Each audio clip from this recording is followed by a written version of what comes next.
Our story begins in 1883 with Thomas H. Hayes, a former officer and inspector in the Confederate Army. He had spent his entire life serving in the U.S. military until he finally reached retirement. At that moment, he decided it was time to treat himself a little to make up for all the exhaustion and hardship he had lived through. He wanted to escape the noise, the chaos, and the crowded life of the city. He dreamed of finding a quiet, isolated place where he could build a home for himself and his family. He spent months searching until he finally discovered a piece of land in a remote area of Kentucky near the city of Louisville. A wide, open plot of land sitting on a high ridge. Far from the city's noise overlooking the beautiful Ohio River, a breathtaking view and peaceful nature. Exactly what he wanted. Without hesitation, he bought the land and began building the house he had always dreamed of.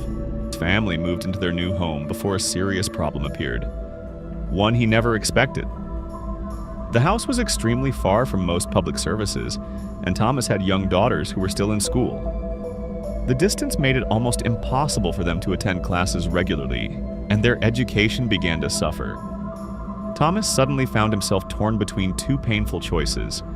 Either sacrifice the peaceful life he had dreamed of for years and move back to the city, or sacrifice the future of his own daughters. After a long period of thinking, he finally came up with an unexpected solution. He would make use of the wide land he had purchased and build his daughters a small school. It was just a single-room schoolhouse, but it was more than enough for the girls, and for a few children of the scattered neighbors who lived nearby. After searching for a qualified teacher, they finally chose Mrs. Lizzie Lee Harris.